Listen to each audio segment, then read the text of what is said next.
Welcome to Marriage Motivation. Our love verse today is coming from the book of Acts, chapter 12, verse 12, and it says, "And when Peter had considered the thing, he came to the house of Mary, the mother of John, whose surname was Mark, where many were gathered together praying." This is the account of when Peter had been taken into custody and was in prison, and the saints of God were fearful that he was going to be killed, like James had been killed. So they were gathered together in the house. They were praying for his deliverance. And the angel of the Lord came, released Peter from prison. Peter leaves prison. First thing he does is he goes to Mary's house and he's knocking on the door. And the young girl goes to the door to answer it. And she sees Peter. Hey, she goes back and says, "Hey, y'all, Peter's outside. We've been praying for him and he's delivered." And they didn't believe her. They said, "Oh, that's just his angel." And this is an amazing story because it reminds us that very often we are praying for things, but we really don't expect God to do it the way he does it. Many times God will answer your prayer, but it's not the way you expected him to do it. And so there are two things I want to encourage you to do today.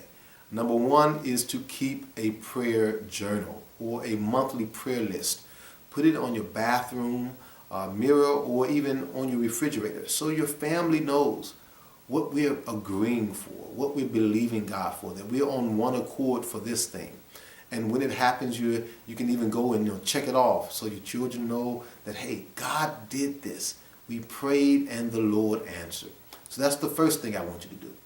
The second thing I want you to do is remember in 1 Peter chapter 3, verse 7, it says, "Husbands, dwell with your wife according to knowledge."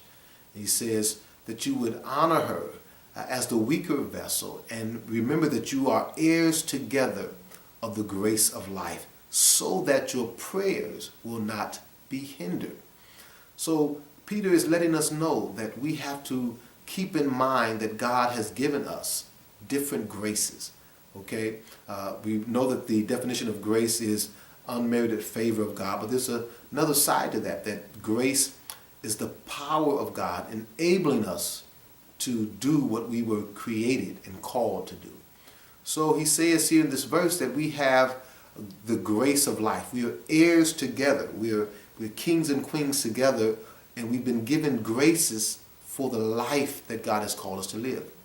In other words, I have a different grace than my wife has, but we have the grace that we both need in order to fulfill the vision that God has given to us. So, for example, in my marriage, I have a grace for seeing vision. I'm going after it, and I want to see that thing accomplished. And so God may give me an idea or thought, and we're going to go after that.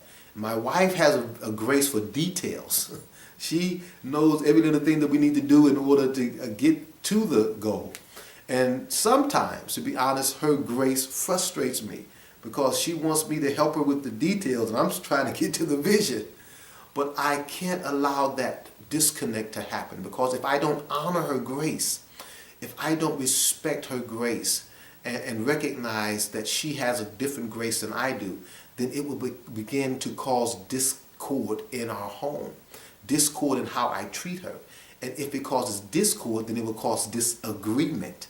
And if it's disagreement, the Bible lets us know that if any two of us agree as touching anything, it will be done. But if it's disagreement, then it won't be done. The prayers will be cut off. That's what the word hindered means, that it will be cut off. So in order for our prayers to ascend and to reach and accomplish the goal that God has for us, I and you, we have to learn to respect and honor one another's graces so that our prayers would be accomplished.